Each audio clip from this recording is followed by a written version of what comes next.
Welcome to 2026 Seed Swap. Thank you again for being here. And I just want to introduce our first speaker, Allie Munger. Allie is, I don't know, it's hard to describe her. She has done, in a good way.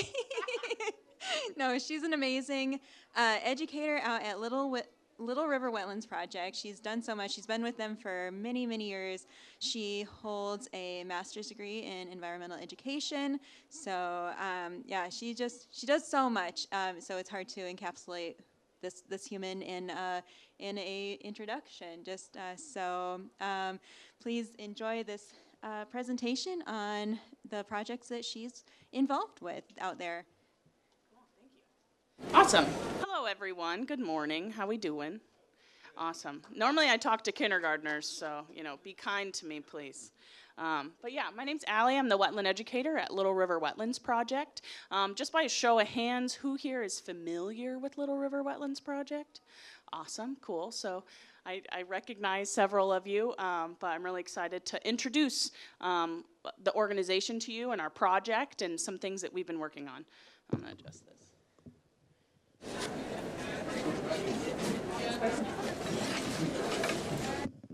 Cool. So I'm really happy to be in a room full of people here who care about seeds. Hopefully you care about native plants as much as I do.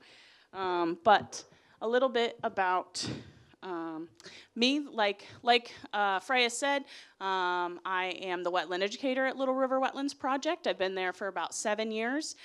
So I've been able to really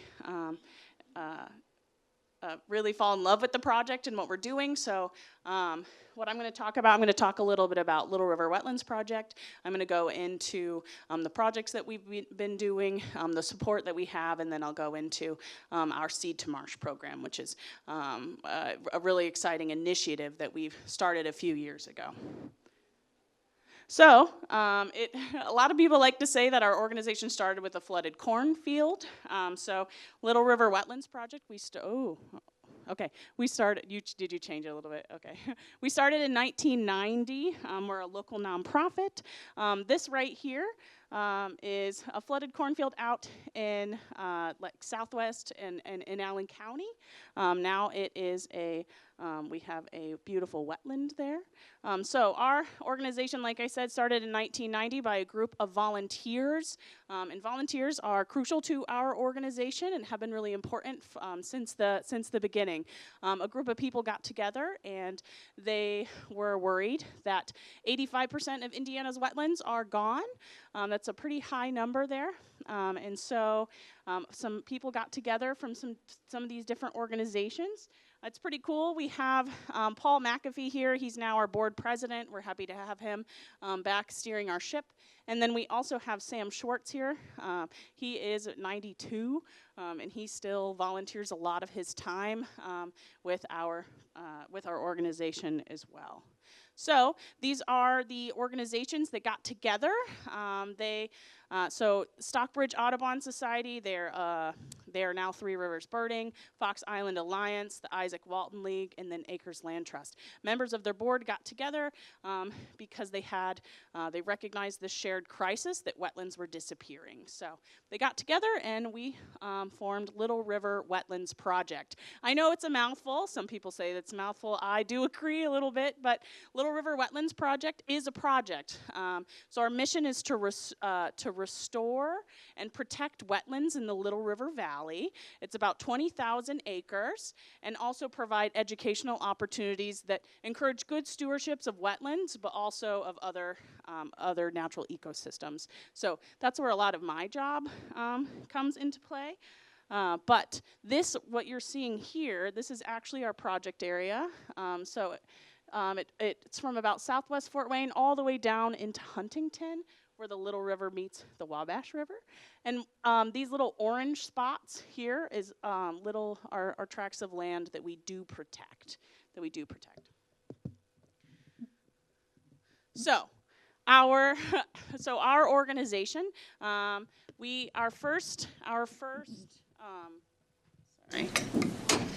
I want to not have to touch this the whole time. Our first acquisition is our Arrowhead Marsh and Arrowhead Prairie. A lot of people are mostly aware of our Eagle Marsh Nature Preserve, but Arrowhead Marsh and Prairie was our first acquisition. It came with a lot of help and things like that. So we have the North American Wetland Conservation Act grant and support from Ducks Unlimited as well. So we are funded by grants and also donations from people like you. But Arrowhead Marsh and Arrowhead Prairie is out in a Boyd, and most of our land used to be old cornfields because wetlands were destroyed and agriculture came in and development came in. So it's really important that we have this land to make sure that we have wetlands. And so this is Eagle Marsh. Eagle Marsh we acquired in 2005. It's our largest and most popular nature preserve. Now it sits at about 835 acres. It is one of the largest inland wetland restorations in the U.S. if you're not looking at like the coast, if you're not looking at the coast. So that's pretty exciting. We had a lot of help through the Wetland Reserve Program, so members of our organization worked with the farmer to get their land enrolled in a program which allowed it to be protected long term. And then also with partnership, Eagle Marsh is also a little special in that the first 600 acres are actually co-owned by the Department of Natural Resources, which is a little different, which came in pretty handy when we had to actually implement a pretty large invasive species management project there called the invasive carp berm. So we have a very large hill actually running through Eagle Marsh because Eagle Marsh actually sits on the continental divide. So our wetlands are actually providing all these really important functions for the Mississippi watershed and the Great Lakes watershed. But also, we received some money from the Indiana Heritage Trust. So if you see all those environmental license plates, there is a group of people that decides where that money goes. And that was helpful when we acquired Eagle Marsh. So Eagle Marsh was last farmed in 2005. So I don't know if any of you have been to Eagle Marsh or grew up in Fort Wayne or anything like that, but I do have people that come to my program sometimes that are like, oh, I remember when this is a cornfield and this is so amazing. And it really is amazing if you go out there and you can see all of the native habitat. I was told we have a lot of research projects out there, and we had a bee research team out there, and they said that we had one of the most diverse wildflower displays in Allen County. So if you're interested in native plants and what they could look like at your house, I would fully recommend coming out to Eagle Marsh or Arrowhead to be able to see these flowers on display. Pretty much during the entire growing season all the way through October. So we also have another nature preserve.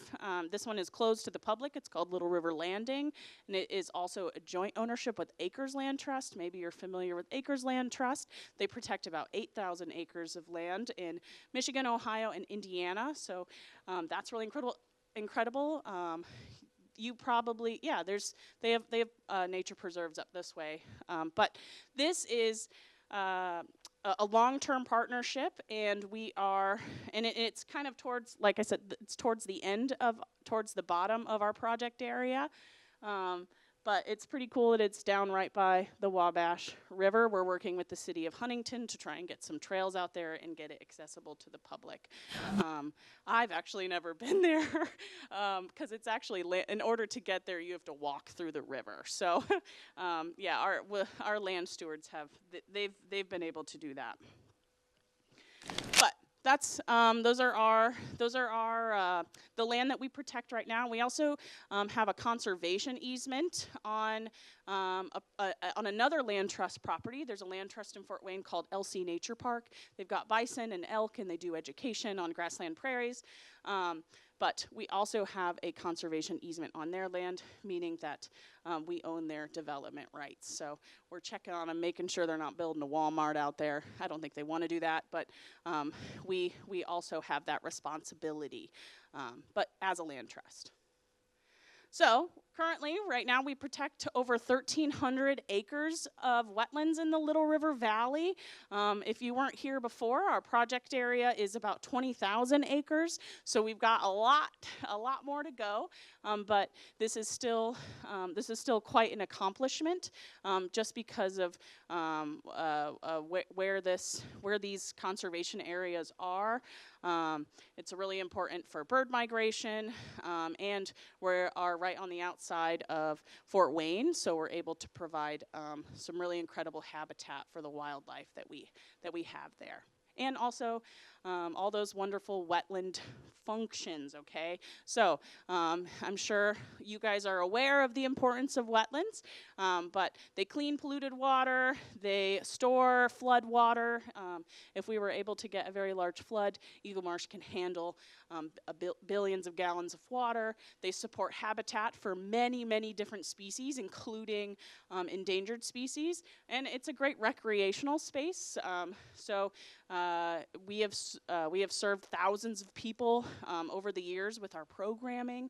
You can see those kiddos right there are exploring the wetland. They're actually standing in the water right there amongst all the duckweed. But it's quite an incredible space. And so these functions are provided to the Great Lakes and to the Mississippi River, like I said, because we are on that continental divide. Okay. So, like I said, really important habitat for different species. So there are more than 60 wetland-dependent animal species and 120 wetland plant species that are listed as endangered, species of special concern, or rare in Indiana. These are just a few of them.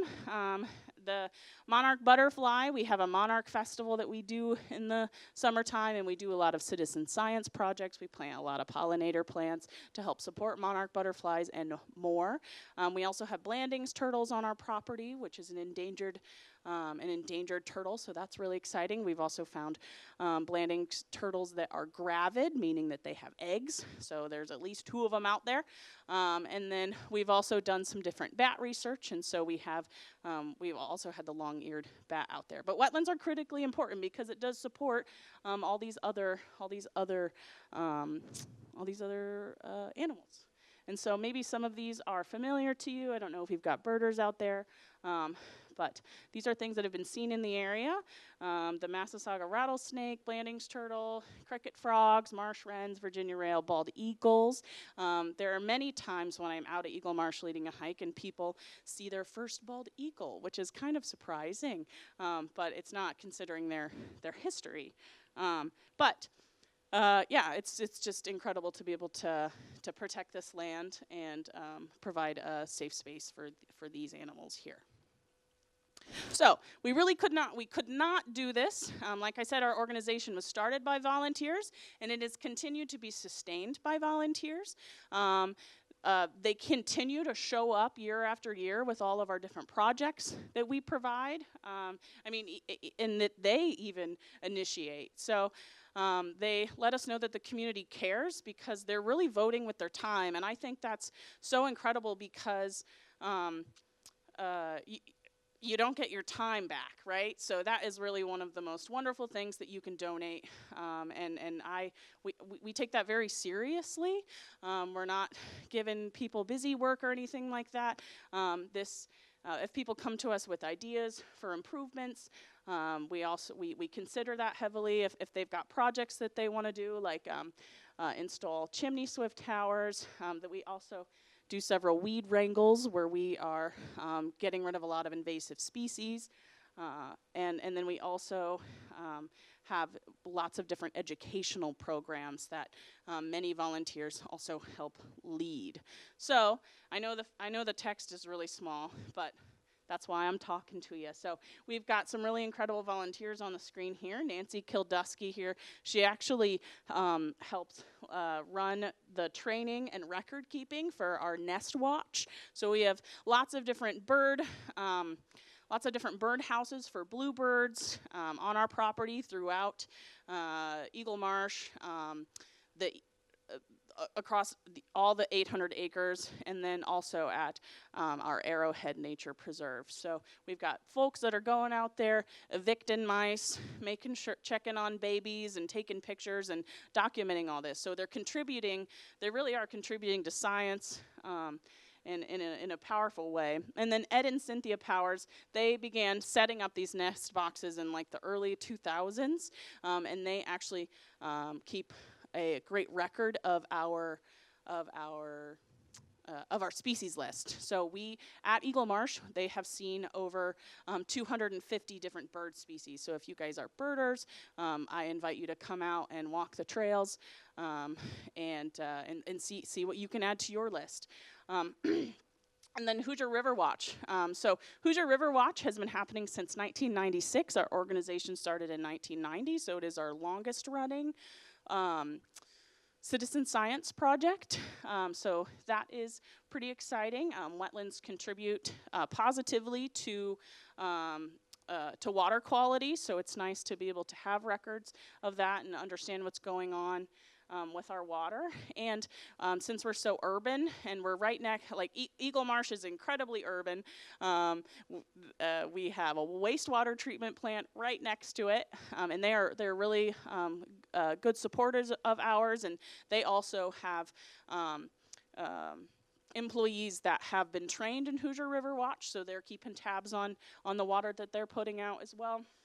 We also have, there's a railroad track that runs right through Eagle Marsh, and on the other side is actually Fox Island, Allen County Park.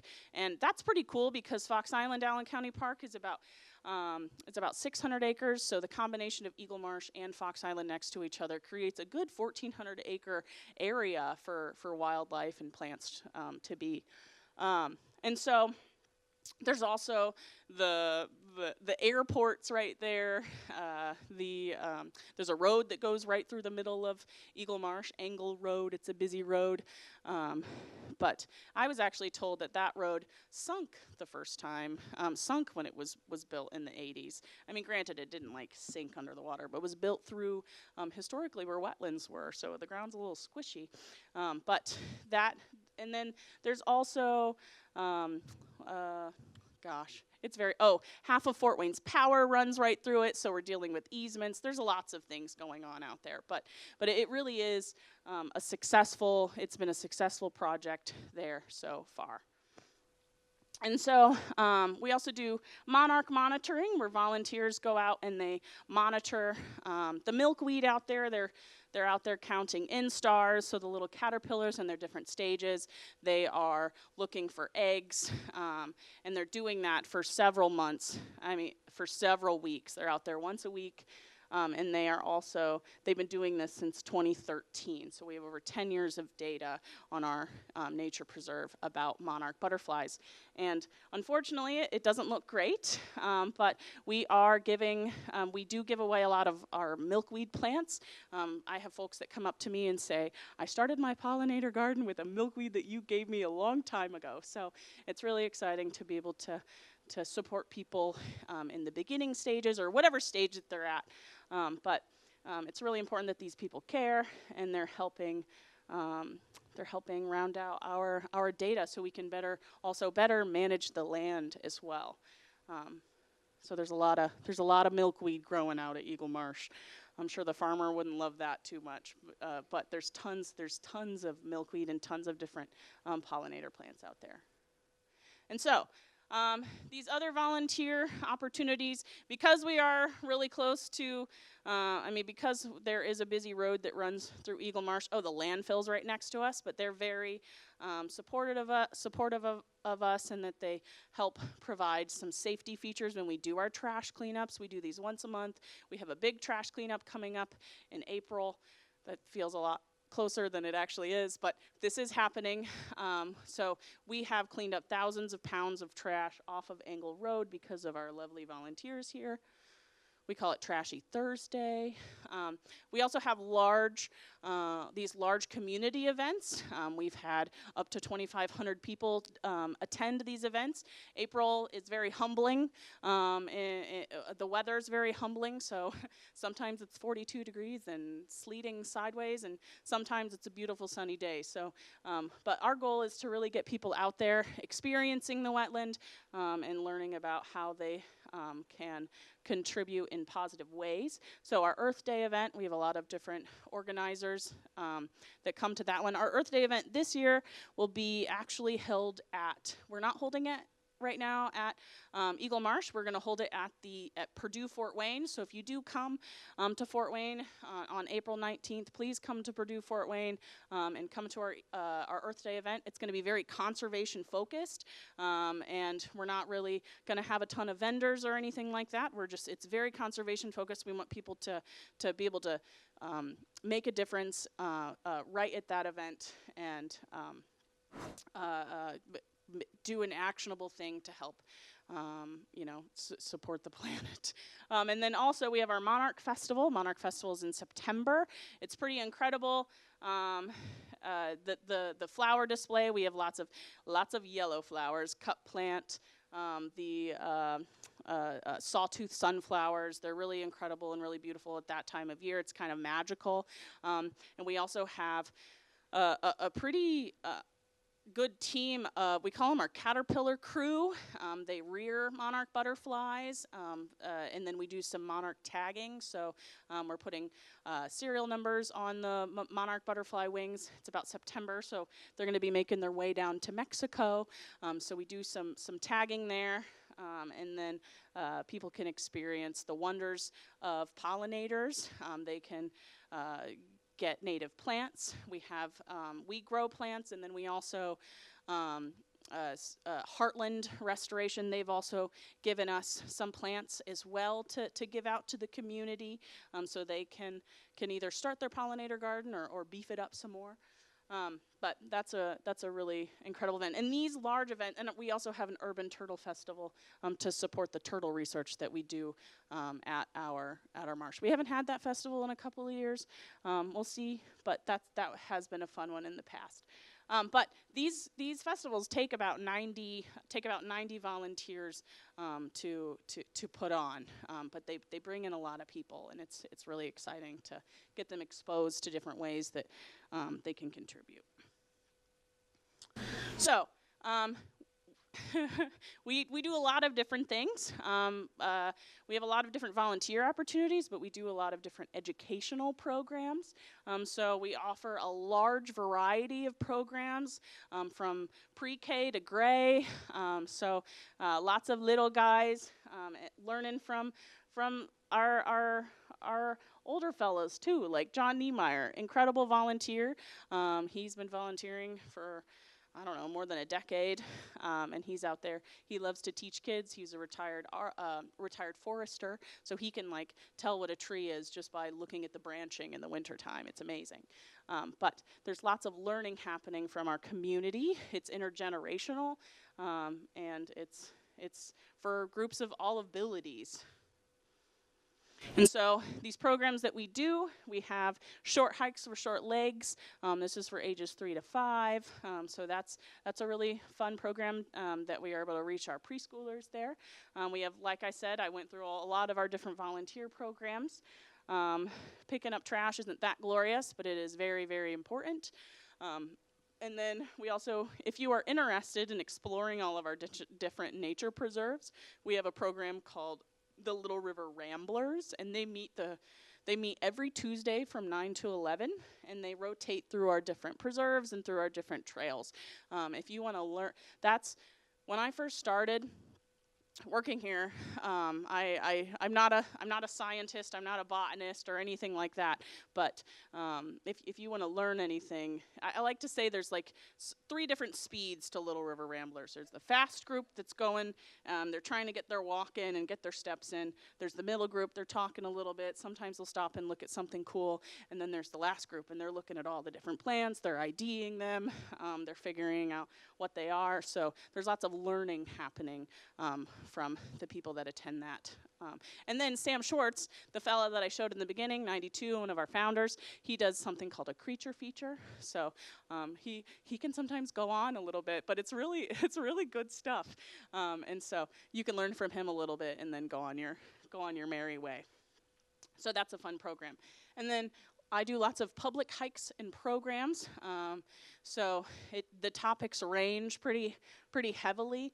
Something that we have coming up very soon, in about a month. Well, actually in a couple of weeks. We have World Wetlands Day is coming up on February 2nd. We've got a lot of different programs surrounding World Wetlands Day.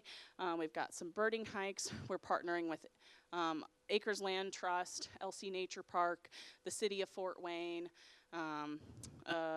City of Huntington, Earth Charter, Indiana. There's lots of things going on where you can learn about wetlands, and hopefully bring your friends so they can learn about them as well.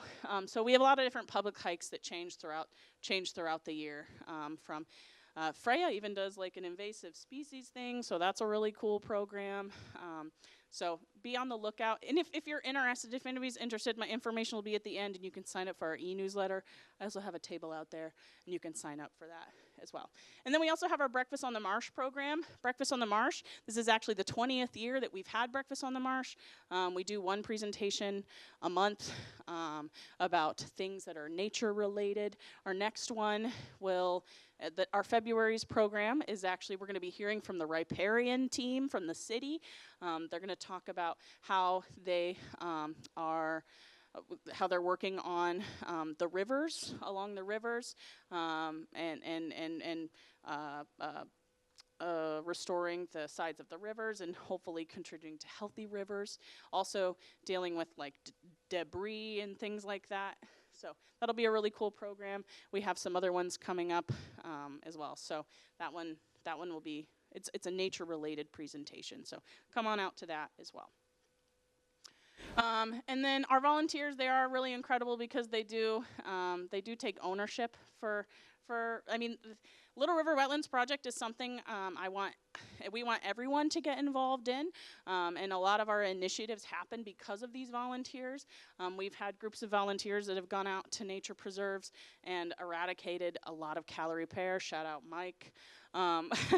We also, they've done lots of different work. We've also had volunteer groups that come out and clean lots of seeds, eradicate tons of invasive species, teach kiddos the importance of these special places, and even do outreach at our different events. So, this is just, in 2025, this is just a breakdown of the different volunteer hours. We also have our board is very active now, so that's really exciting. We do community science, that education and outreach, our large events. We also have office support, which is really important because paperwork is not the funnest thing, right? So, and then lots of stewardship projects. As you can see, that makes up the bulk of the volunteer hours that have been submitted. And so it's about 4,165 hours, and it equates to about $145,000. So that's really incredible.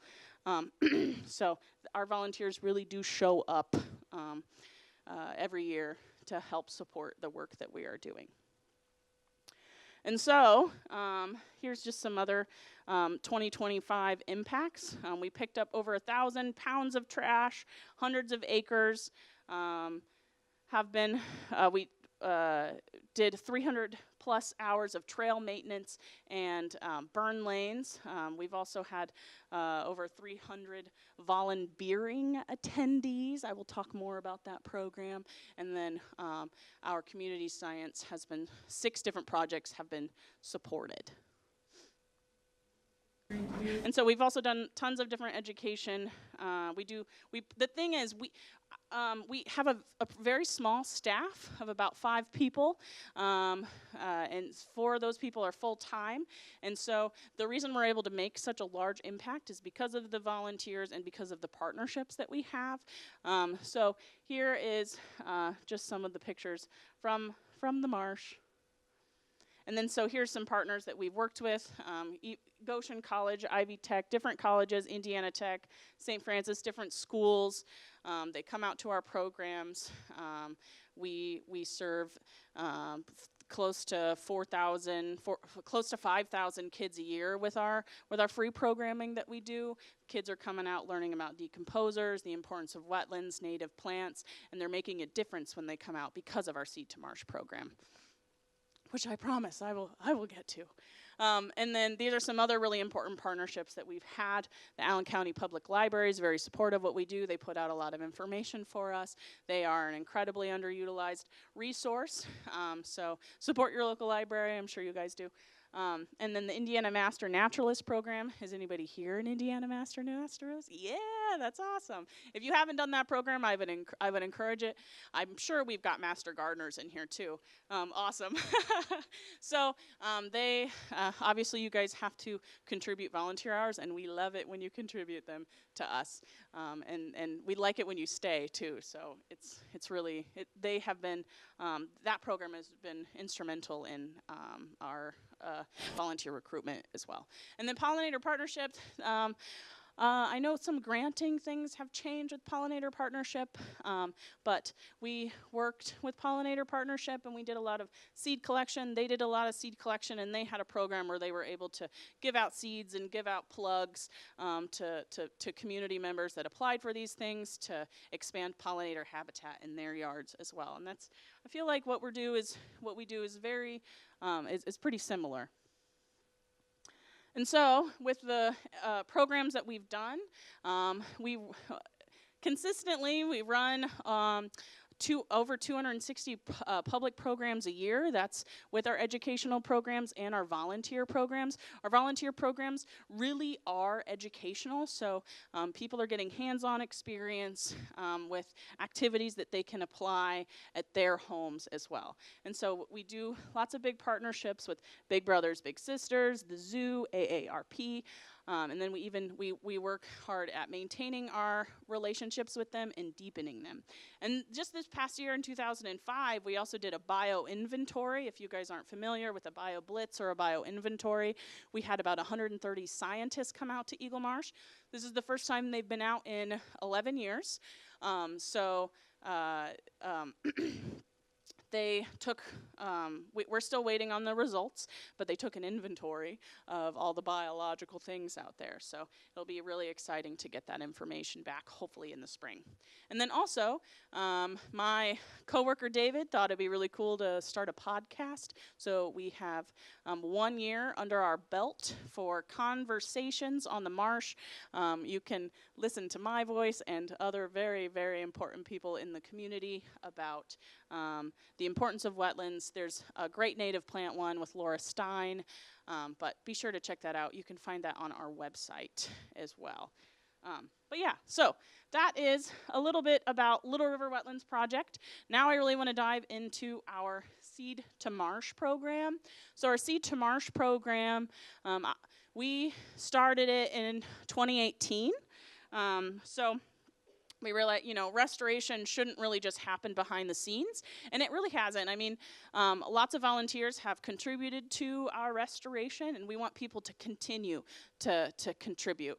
My old boss, Betsy Ankowiak, she worked for Little River for a really long time, and she always wants people to come out to say, I had fun, and I learned something, I had fun, and I helped. And so we wanted to make sure that everyone had opportunities to contribute to our restoration. So I feel like it all starts with a seed here, and so it really, the name Seed to Marsh, it just started as a name, and then we just started integrating it into all of our education programs. So every field trip that kids come out, if we have something to do, which is usually always, kids are able to get their hands in the dirt or get their hands on some seeds in a plant and learning about the importance in making a difference. So it's a stewardship-based restoration program, and it's very much a full circle model. So seed seed to marsh, and that right in the middle from seed to marsh takes a lot of people and takes a lot of hands. But we really surrounded it around community, phenology, so like the changing of the seasons, what's happening, education, and restoration. And it really connects people directly to the restoration. And it teaches them why that matters and how they can help. And so through all of these things, we are teaching native plant identification, life cycles, and increasing the native habitat in our restoration, but also throughout the community, which is important in both ways. So it all starts out really, so I'll go through like the seasons. So seed collection, maybe you guys have been involved in different seed collections, but we do lots of different seed collections, and these are a lot of different groups. So one of my favorite groups here is our ICANN group. We work a lot with the Volunteer Center. They send us volunteers for all of our different stewardship activities, but there's a group called ICANN, and it's a group of folks with developmental delays. So they're able to come out and get their hands on some seeds and transplant seedlings and do all these different things, and we have a really great time doing it. And seed collection, I really feel like it slows people down, and it helps them notice a lot of different things. So you find lots of different surprises and things out there. We also get 6th graders out there, and they're silly and fun, but we collect a lot of seed. And we're not just like picking the seeds, we're collecting the entire seed head, and then that leads us on kind of to our next thing. But we do most of our seed collection in the fall.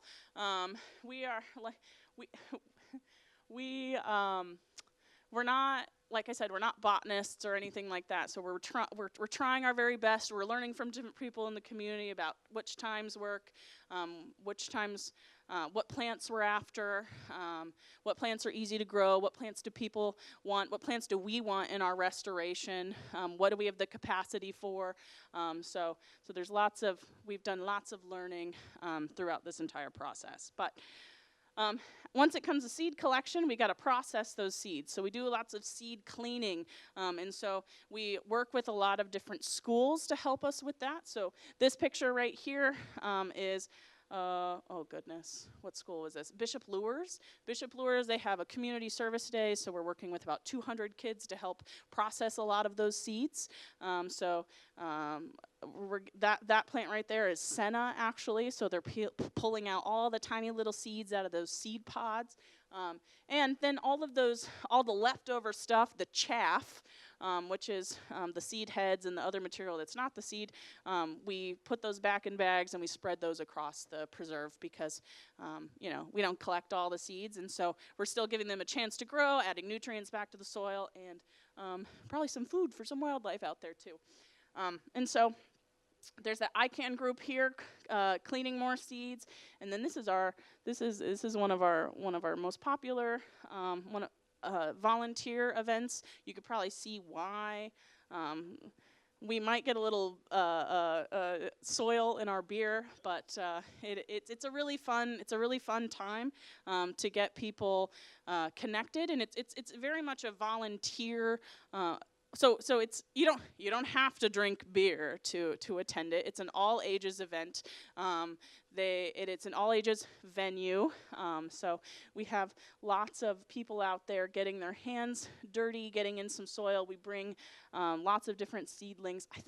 I don't know. One of the most one memory that's coming to mind is so this program is about 2 hours long. It's the first Wednesday of every month at a local brewery, and we usually finish in about an hour. Our volunteers are very efficient, which is incredible.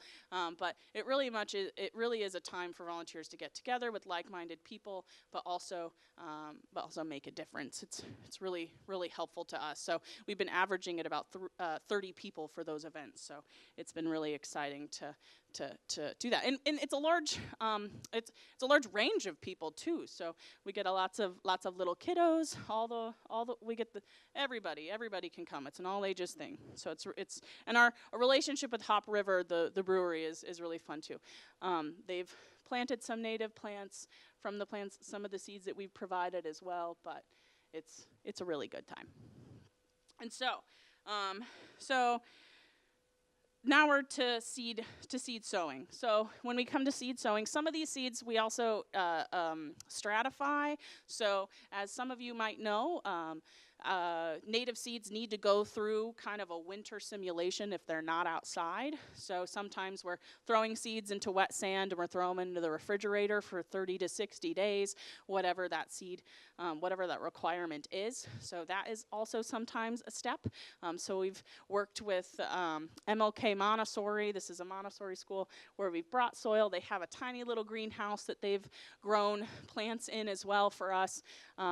But they are, and it's cool to be able to work with groups like this because they've come out, seen seeds on the microscope. We've talked about seed dispersal. We talk about all these different things, taking off their seed coat, and it's a really fun learning experience for kids to get their hands in there. And then they have them in their greenhouse, and they grow.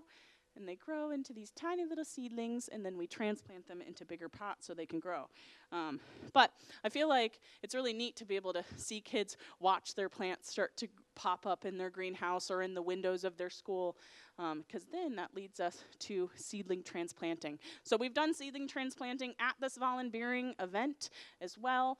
I remember one time I think we transplanted like 900 seedlings, which was really incredible. We were able to one year we were able to raise about 1,000 milkweed plants to give away at our Monarch Festival. I mean, granted, these are little guys. They still need lots of love and care, but it's a good start.